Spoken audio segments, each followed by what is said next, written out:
Donc on va faire un point groupe évidemment avec Bruno. Ça va être vite fait puisqu'on a un seul absent qui est Arnaud Calimundo.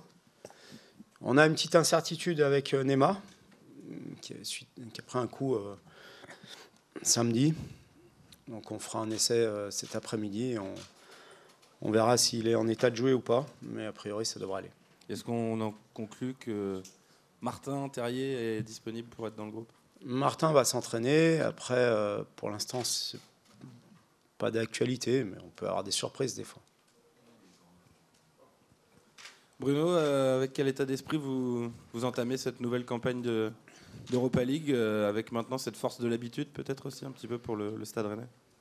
Force de l'habitude, c'est pas le mot que j'emploierais parce qu'on reste encore un club qui n'est pas tout à fait le plus expérimenté en termes de participation. Parce que j'ai vu ce matin qu'il y avait beaucoup de clubs français devant nous encore en termes de nombre de participations à une Coupe européenne. Mais en tout cas, on l'attaque avec beaucoup de détermination, d'envie, de motivation, parce que ce sont des compétitions qu'on apprécie et on aime souvent enchaîner les matchs. Donc le fait d'avoir une semaine à 3 matchs, c'est parfait. Et puis on l'entame aussi avec un sentiment de vouloir progresser, de vouloir montrer d'autres choses que ce qu'on montre depuis quelques temps. Et je pense que c'est intéressant d'avoir un match de Coupe d'Europe à domicile pour s'évaluer, pour voir la progression qu'on peut avoir.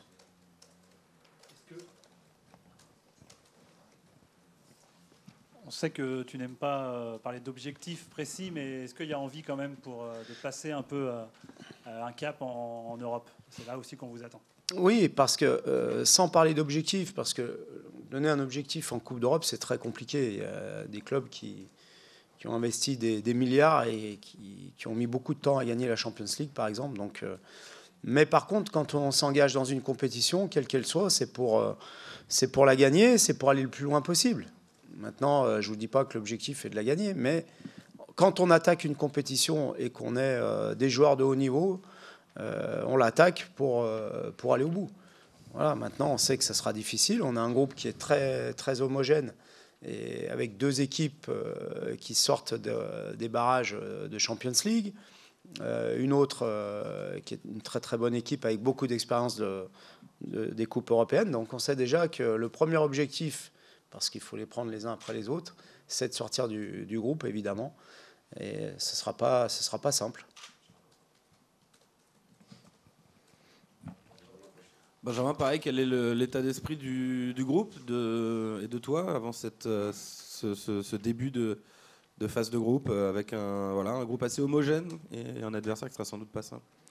Oui, c'est sûr. De toute façon, tous les matchs de Coupe d'Europe ne sont jamais simples. Je pense qu'on doit entamer cette compétition avec beaucoup de confiance, beaucoup d'ambition aussi, parce que voilà, le Stade Rennais joue depuis un certain temps la Coupe d'Europe. Donc, comme le coach l'a dit, on commence une nouvelle compétition, donc on se doit de donner le maximum pour parvenir à des résultats positifs. Et voilà, demain, on a la chance de pouvoir commencer cette campagne européenne à domicile. Donc, voilà, on a un cœur d'emmener tout le monde avec nous.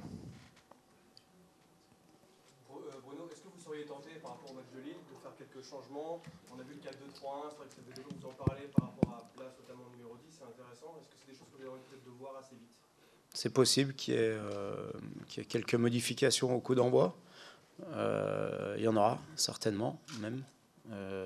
Après, j'attends encore le dernier entraînement, parce que je vous dis, il y a quand même une incertitude ou deux. Mais oui, on peut s'attendre à quelques changements. Après, je ne vais pas non plus chambouler toute l'équipe et toute l'animation. Mais il y aura certainement, oui, 2 ou 3 adaptations. Benjamin, bonjour. C'est ta 6e campagne de Coupe d'Europe avec le Stade Rennais. Ça fait donc beaucoup d'adversaires à rencontrer, beaucoup de matchs. Tu peux nous dire les grands moments pour toi avec le club en Coupe d'Europe, les grands moments, et qu'est-ce qui marque le marqueur de la progression du club ? Oui, forcément, ça a été une découverte pour moi assez rapidement avec le Stade Rennais, puisque après une année au club, on s'est qualifié pour une Coupe d'Europe. Il y a eu ce parcours forcément qui a marqué les esprits dans tout le club, dans la ville, pour nos supporters aussi. Donc forcément, les moments marquants du Betis, d'Arsenal. Plus récemment, je pense que il y a eu Fenerbahçe où il y a eu ces petits détails qui ont compté parce que voilà, j'avais fait partie de ceux qui avaient joué le plus de matchs de Coupe d'Europe et qui avaient été fautifs aussi, notamment à domicile. Donc voilà, ça fait partie d'une expérience tout simplement. On ne peut pas toujours être au top non plus, mais je pense qu'on doit se servir de tous ces détails-là qui nous ont coûté cher les années précédentes pour pouvoir justement franchir un cap supplémentaire à ce niveau-là. Benjamin, sur le visage affiché par l'équipe, le coach expliquait à chaud après le match que ça pouvait peut-être être dû à un surplus tactique à l'entraînement, que vous arriviez peut-être l'esprit trop chargé de nouvelles consignes. Comment toi tu expliquerais ce visage justement qu'on a vu sur les 2 derniers matchs avec un petit peu de problèmes dans la construction en tout cas? C'est vrai qu'on a beaucoup travaillé tactiquement, mais je pense qu'on en a besoin aussi pour régler justement les détails qui nous font défaut, qui nous ont fait défaut aussi l'année dernière. On a envie en tout cas d'avoir cette solidité défensive dans un premier temps, mais on ne doit pas être inhibé par ce truc-là et justement jouer notre jeu comme on est capable de le faire tout simplement. Je pense qu'il y a des consignes qui sont données, qui sont claires en plus et qui sont assez simples à comprendre. C'est juste qu'aujourd'hui, on doit se libérer l'esprit justement avec le ballon pour pouvoir justement développer le jeu qu'on a développé les années précédentes. Aujourd'hui, on se concentre peut-être trop, nous, en tant que joueurs, par rapport aux consignes du coach. Mais on doit être en tout cas les acteurs de ce que demande le coach. Forcément, il y a des consignes, il y a des détails à régler. Quand on voit par exemple la première mi-temps de Lille, ça a été un match très tactique où on ne s'est pas livré. Ça a été très clair, notamment dans le premier quart d'heure. Mais forcément, il y a cette frustration de ne pas développer le jeu qu'on aimerait. Mais voilà, il y a une remise en question qui est faite aussi de façon personnelle et collective. Peu importe le résultat du match, que l'on gagne ou que l'on perde, il y a toujours une remise en question à avoir. Mais aujourd'hui, on doit justement se désinhiber de tout ça et justement développer le jeu. Et avec les qualités de joueurs qu'on a, forcément, on est capable de faire beaucoup mieux avec le ballon et se libérer en tout cas l'esprit de cette notion tactique. Non, Bruno, c'est aussi ta 6e campagne européenne. Tu dirais qu'il y a eu plus d'émotions fortes avec Lyon et qu'il reste forcément l'amertume des 2 dernières éliminations de Rennes, forcément. Oui, j'ai eu beaucoup d'émotions fortes avec Lyon, mais j'en ai eu ici aussi, même si elles ont été marquées par des contre-performances. Je pense Leicester surtout, et l'année dernière le Shakhtar, mais c'était aussi de très très fortes émotions, puisque dans les matchs à élimination directe, c'est ce qu'on vit. On en a vécu aussi à Fenerbahçe, Boris le soulignait, où on a fait un grand match, mais où on s'est fait rejoindre. Donc, dans tous les matchs européens, il y a des émotions très très fortes. Et c'est pour ça, et c'est en grande partie pour ça qu'on fait ce métier d'entraîneur ou de joueur. C'est pour vivre justement ces émotions, je le dis souvent, qui sont parfois très positives, qui sont parfois moins marrantes à vivre, mais qui participent à faire grandir une équipe, à faire grandir tout un club. Bruno, pour rebondir sur ce que disait Benjamin avant, il a fallu continuer ce travail psychologique là entre dimanche et aujourd'hui. C'est un peu ce blocage qu'ils ont, desserré le frein à main. L'impression qu'ils jouent un peu comme ça en ce moment. Oui, on en a beaucoup parlé depuis le match de Lille. Et je pense que j'ai bien résumé la situation.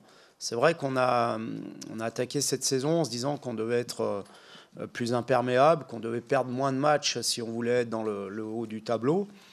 Et peut-être que mon discours, peut-être que, je l'ai dit, les méthodes d'entraînement ont changé et ont trop changé et ont en partie inhibé les joueurs parce qu'ils se concentrent tellement sur cet aspect-là d'être solide. qu'on en oublie un peu notre spontanéité, notre créativité lorsqu'on a le ballon. Donc on va le retrouver.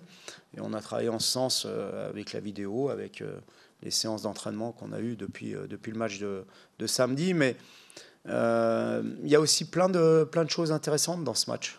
Il y a aussi plein de choses positives dans ce match. Et je regrette que parfois on mette le doigt et on montre un petit peu que ce qui n'a pas fonctionné et non pas ce qui a bien fonctionné par rapport aux autres années aussi. Parce que les autres années, on avait beaucoup de mal à revenir dans les matchs. Et là, ça fait quand même depuis le début du championnat où on montre du caractère pour revenir dans des contextes difficiles face à des équipes difficiles. Donc il y a une progression à ce niveau-là. Maintenant, c'est vrai qu'on doit faire beaucoup mieux dans le jeu, on en est conscient, avec le ballon. Et je pense que ça passe effectivement à l'image de ce qu'a fait Lorenz sur son but. Pour moi, c'est ce qui illustre complètement ce qui se passe depuis le début de saison. On a senti un Lorenz un petit peu tendu sur les premiers matchs. Et puis là, d'un coup, parce qu'on s'est lâché, il est allé chercher ce but, pas tout seul, parce qu'il y a un travail avant collectif pour presser, mais il est allé le chercher et il a exprimé ses qualités. Et pour moi, ça résume bien ce que notre équipe doit faire aujourd'hui. À la fois garder cette structure, cette organisation qui est indispensable si on veut avoir des résultats pour le très haut niveau, mais retrouver un peu cette espèce d'insouciance, de spontanéité, ce dépassement de fonction qu'on a su faire, en tout cas depuis que je suis là, mais même avant que j'arrive. Voilà. Après, on n'est qu'en début de saison, il y a aussi des choses qui doivent se mettre en place, et c'est un petit peu normal. Je suis désolé Bruno, je vais poser une question sur un des points négatifs peut-être du début de saison. Ce sont les coups de pied défensifs. Vous avez pris la moitié de vos buts sur ces phases-là. Comment tu l'expliques? Qu'est-ce qui fait que, notamment par 2 fois, Cabella arrive à trouver Euro peut-être sur ce match-là? On manque d'attention, de concentration, parce que sur le premier, on est mal placé au marquage. Sur le deuxième, on n'est pas synchronisé sur les courses défensives qu'on doit faire. Voilà, donc on le travaille, on avance, mais pas suffisamment vite en tout cas. Parce que c'est vrai que dans des matchs très fermés tactiquement, comme c'était le cas samedi, il est dommage d'encaisser 2 buts sur coup de pied arrêté, même si Steve nous en a sorti quelques autres, mais une fois que Lille avait marqué ces 2 buts. Mais sinon, quand on regarde bien le match, en première mi-temps, il y a très très peu d'occasions, ni d'un côté ni de l'autre, et c'est très fermé. Bonjour Bruno. Bonjour. Est-ce que vous pouvez nous parler de cette équipe d'Haïfa? Quelles sont ses forces? Quelles sont ses faiblesses? Comment vous imaginez faire pour gagner? Alors, pour les faiblesses, comme vous Merci. dites, je ne dirais pas les faiblesses, je dirais les points à exploiter, mais je ne vais pas vous les donner, parce que sinon, ils auront tout le plan de jeu. Non, d'abord, c'est une équipe qui est habituée à jouer ce genre de match. C'est une équipe qui a l'habitude de jouer aussi la Champions League, qui a posé beaucoup de problèmes l'année dernière à Paris. Je ne sais plus si c'est l'année dernière ou l'année d'avant, parce que ma mémoire... L'année dernière. C'est une équipe qui est composée de bons footballeurs, au milieu notamment. Ils ont des joueurs techniques, intelligents, qui manient bien le ballon. Ils ont devant un attaquant que vous connaissez, qui, même s'il n'a pas joué les 2 derniers matchs, je pense sera présent demain, à savoir Pierrot, qui a un bon point d'ancrage, soit pour jouer long, soit sur les centres. Donc c'est une équipe qui est dangereuse, c'est une équipe qui va nous poser beaucoup de problèmes, on le sait. On s'est préparé à ça. Maintenant, on a aussi, nous, des qualités à faire valoir pour exploiter ce qu'on a vu de moins bien chez eux.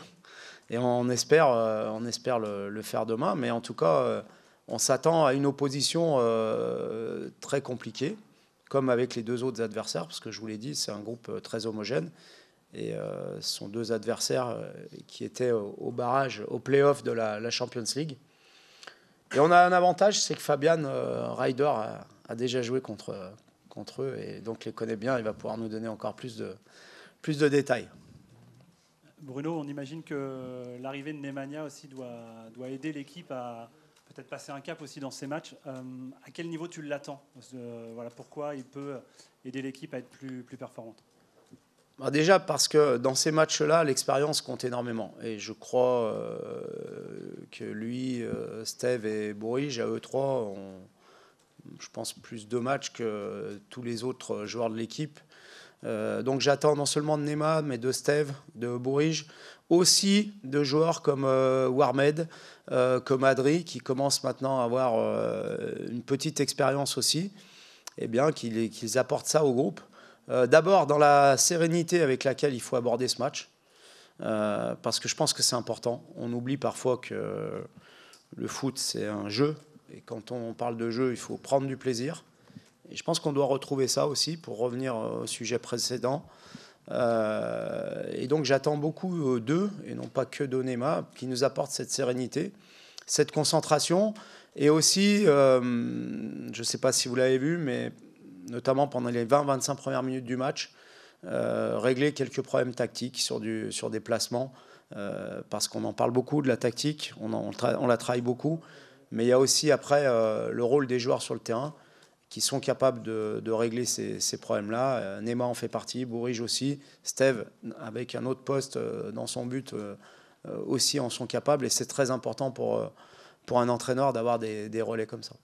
Benjamin, le positif sur ce début de saison, c'est sans doute votre capacité de réaction. On l'a vu à la fois contre Lille, on l'a vu contre Lens. Comment tu expliques ça? Est-ce que ce groupe-là te semble, peut-être parce que c'est encore le début, plus costaud mentalement, ou c'est un hasard, je sais pas? Non, c'est vrai que y a eu pas mal de circonstances qui ont fait qu'on s'est retrouvé un peu dans des situations délicates avec des matchs compliqués. Il a fallu faire preuve de caractère justement pour revenir au score, pour aller chercher des choses. Mais oui, la Coupe d'Europe, comme le coach l'a dit, ça va se jouer aussi parfois sur des détails, donc il va falloir être costaud mentalement. Mais voilà, comme le coach l'a dit, il faut qu'on prenne plaisir dans ce genre de compétition. Ce sont des matchs où voilà, tout le monde n'a pas la chance de pouvoir vivre ce genre d'émotions, vivre ce genre de rendez-vous. Donc voilà, prenons le plus de positif possible pour entamer cette compétition. Et voilà, prenons beaucoup de plaisir et jouons notre football comme on sait le faire. Coach Genesio from Radio Haifa from Israel. What do you think about Maccabi Haifa and as a football team? And there is any player that you think about him more than the other? Comme je l'ai dit, c'est une équipe qui est habituée à la Coupe d'Europe, qui est habituée à la Champions League, qui a fait énormément souffrir le PSG l'année dernière. Je trouve que c'est une équipe qui joue très bien au football. Elle peut utiliser plusieurs systèmes, que ce soit à 3 derrière ou à 4. Pour moi, ils ont un gros point fort. C'est des joueurs au milieu de terrain qui sont capables techniquement de distribuer de bons ballons, d'avoir de la maîtrise. Et puis, je vous l'ai dit aussi, un attaquant de grande taille qui est capable de finir les actions, qui est capable aussi, dans des moments plus difficiles pour eux, d'être un bon point d'appui.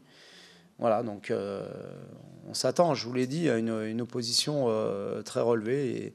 Et comme souvent d'ailleurs en Coupe d'Europe, il n'y a jamais de matchs qui sont simples, mais on sait que celui-ci sera particulièrement difficile. Benjamin, je suis désolé, je reviens encore sur les campagnes passées, à croire que j'ai un article là-dessus. Tu as donné des exemples de matchs de grands moments à l'extérieur, beaucoup, Séville, Istanbul. Est-ce qu'à Rennes, évidemment, l'apport du public est prédominant? Et est-ce que Astana, pour toi, vu que tu marques, est un souvenir important? J'ai pas parlé uniquement de l'extérieur, puisque j'ai parlé d'Arsenal aussi. Fenerbahçe, il me semble que c'était aussi à domicile quand je fais l'erreur vers la fin de match. Mais oui, forcément, c'est des éléments marquants de notre histoire européenne au sein du Stade Rennais.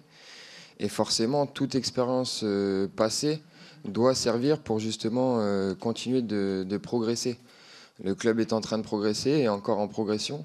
Donc voilà, quand je parle d'expérience et d'expérience passée, c'est justement se servir de tout ça pour justement éviter les mêmes erreurs, pour justement aller le plus loin possible aussi dans les campagnes futures. Bruno, le public a été évoqué, c'est une question que j'ai envie de te poser depuis le début de saison. On les sent, je vais peut-être être dur, mais à minima endormi, voire presque un peu dur avec ton équipe. On l'a vu avec Enzo ce week-end. Qu'est-ce que tu en penses? Vous aurez sans doute d'autant plus besoin d'eux demain. On a besoin de notre public qui nous a beaucoup aidés par les saisons précédentes. Je comprends que les premiers matchs à domicile qu'on a faits ne sont pas ce qu'on attendait en termes de qualité de jeu et de spectacle, mais je trouve un peu dur les réactions, notamment quand ce sont des réactions ciblées sur certains joueurs. C'est ce qui me gêne. Vous le savez, j'aime pas ni mettre trop en avant certains joueurs, ni pointer du doigt certains joueurs, parce que j'estime qu'on fait un sport collectif et que lorsque on gagne, tout le monde participe à la victoire, même si bien évidemment, et c'est aussi votre métier de mettre en avant ceux qui ont marqué, ceux qu'on fait marquer. Et quand on perd ou qu'on fait une contre-performance, c'est aussi collectif. C'est pas seulement la faute d'un tel ou d'un tel. Donc c'est ce qui me gêne surtout. C'est surtout, voilà, après ils ont le droit de manifester leur mécontentement. C'est dans l'air du temps, c'est dans l'air de la vie. Voilà, pas que dans le foot. C'est comme ça. Nous, on est là pour faire le mieux qu'on peut. C'est le message que je peux leur faire passer. C'est qu'on donne. On donne beaucoup à l'entraînement. On donne aussi en match. J'ai pas l'impression, et c'est même pas une impression, j'en suis sûr, j'ai aucun tricheur dans l'équipe. On donne tout. Parfois avec beaucoup de réussite. Parfois avec moins de réussite. Parfois avec des bons matchs. Parfois avec des très bons matchs. Parfois avec des matchs moyens. Parfois avec des matchs qui sont pas bons. Mais en tout cas, il n'y a pas dans mon équipe de joueurs qui trichent. Et je pense que c'est ce qui est le plus important déjà. Et on attend d'eux demain qu'ils soient, comme ils l'ont la plupart du temps d'ailleurs été, derrière nous avec une grosse ambiance. Parce que ça nous aide beaucoup, il faut qu'ils le sachent. Je pense qu'ils le savent. Et on a besoin d'eux. Et eux aussi ont besoin de nous. Donc je pense que c'est très très important d'avoir... ce qu'on a toujours senti, en tout cas moi depuis que je suis là, j'ai toujours senti ce soutien du public et même plus que le soutien. Justement, je me permets de rebondir sur la partie publique. Vous avez exprimé à l'instant vos ambitions et votre joie de participer à l'Europa League. On a vu aussi les résultats de l'année dernière, oui. Des bons résultats. On espère les mêmes résultats et même mieux encore cette année qui vient. On voit que beaucoup de matchs se font à guichet fermé. On voit que le Stade Rennais est apprécié par le public. Ça vous dit quoi? Ça vous fait quoi, vous l'entraîneur, vous le joueur et l'équipe, de voir ces matchs à guichet fermé? Et finalement, est-ce que vous avez appétit de voir encore plus de public, toujours plus de public?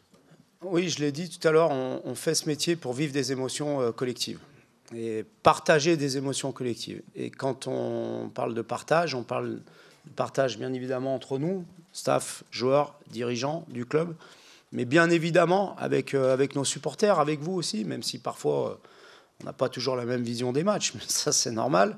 Et donc évidemment que quand vous partagez avec un stade qui est à guichet fermé quasiment toute la saison, d'abord c'est valorisant, deuxièmement ça vous donne plus de force et on a envie d'emmener les gens avec nous, on a envie de leur donner des émotions positives.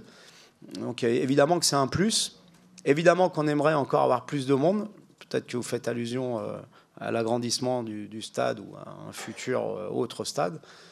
Je pense que ça sera une étape supplémentaire pour le club. Il y a déjà une étape qui a été franchie, qui était à mes yeux très très importante, d'avoir un nouveau camp d'entraînement, parce que on commençait à être dans un camp d'entraînement fonctionnel mais assez vétuste. Donc ça c'est une étape très importante pour le club. Peut-être que la prochaine sera d'avoir un stade, alors peut-être pas un stade de 80 000 personnes à Rennes, mais d'avoir un stade qui puisse accueillir plus de monde pour satisfaire tout le monde et puis aussi pour que nous on partage encore avec plus de monde toutes ces émotions-là. Même question. Oui, forcément, comme le coach l'a dit, c'est toujours valorisant d'avoir autant de monde avec nous. Nous, on essaie justement de les emmener un maximum. Et, pour revenir en termes d'ambiance, surtout sur les matchs de Coupe d'Europe, ça a toujours une saveur particulière pour eux et pour nous aussi. Mais oui, on a vécu pas mal d'émotions justement dans le partage, notamment à domicile, mais aussi à l'extérieur. Donc voir que le Stade Rennais est autant appuyé par ses supporters, ça fait toujours plaisir. Et nous, en tant qu'acteurs, on adore avoir les stades pleins et voir les supporters derrière nous. Merci. Oui, enfin, Bruno, par rapport au match de demain, on a vu contre Lille des entrées plutôt intéressantes de Berthoud et puis de Fabien Rieder au milieu de terrain. Est-ce que tu les considères, ces deux joueurs, prêts à débarrer un match avec le Stade Rennais aujourd'hui? Oui, il y a Salah aussi qui est rentré et qui est bien rentré puisqu'il est venu conclure ce deuxième but. Tous mes joueurs sont aptes à démarrer et je l'ai déjà souligné, une saison ne peut pas se faire avec 11 ou 12 joueurs titulaires. Elle se fait avec 20, 22, 23 joueurs, avec le staff, avec tout un club, avec les supporters. Et c'est important d'avoir des joueurs qui rentrent et qui impactent le sort du match. Je parle beaucoup de ça avant mes matchs, parce que, et encore plus aujourd'hui avec les 5 changements et avec le temps additionnel qui s'étend, ils ont un vrai rôle à jouer et qui est un rôle très très important dans leur préparation et dans les moments où ils rentrent sur le terrain. Et très souvent, lorsque vous avez des joueurs qui rentrent et qui sont décisifs, soit dans un sens, soit dans l'autre, ça montre aussi plutôt un état du groupe qui est bon. On juge souvent, c'est souvent un baromètre d'un groupe qui vit bien, qui travaille bien, et on peut se dire que même si aujourd'hui les résultats ne sont pas ce qu'on aimerait qu'ils soient, et même si le jeu n'est pas ce qu'on souhaiterait qu'il soit, on peut envisager de bonnes choses avec ce groupe-là. Je rajoute Mathis aussi, Lambourde, qui est rentré et qui a fait preuve de culot, qui a amené aussi ses talents, Ludo aussi, et les 5 qui sont rentrés, et je l'ai dit au groupe, et c'est pas faire offense à ceux qui sont sortis, ont permis à l'équipe d'aller chercher ce match nul, alors que je pense qu'il y a très très peu de gens dans le stade qui croyaient en nous à ce moment-là. Et ça, il faut le garder. Il faut le garder parce que c'est le signe d'un groupe qui a du caractère, qui avance, qui vit bien, qui travaille bien, et surtout un groupe de qualité.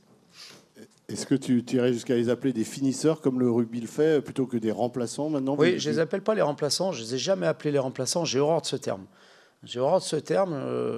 Bon, là, j'emploie un terme un peu plus anglo-saxon, impact player, mais parce que c'est beaucoup plus parlant. Remplaçant, il y a un côté un peu péjoratif. Ça veut dire, bon, vous êtes là. Non. On a un groupe de joueurs. Certains débutent, d'autres ne débutent pas. Mais tous ont un rôle très important. Ceux qui sont rentrés ont eu un rôle important. Ceux qui ne sont pas rentrés, parce qu'ils ont poussé, je les entendais derrière moi, pousser même à 0-2. Ceux qui sont sortis ont poussé ceux qui sont rentrés.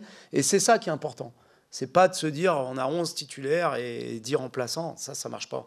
On a un groupe de joueurs avec lequel on va faire la saison. Et je pense que l'année dernière, si on a réussi à aller chercher cette 4e place, bien sûr, on pourra toujours dire qu'on a profité de baisse de régime d'un tel.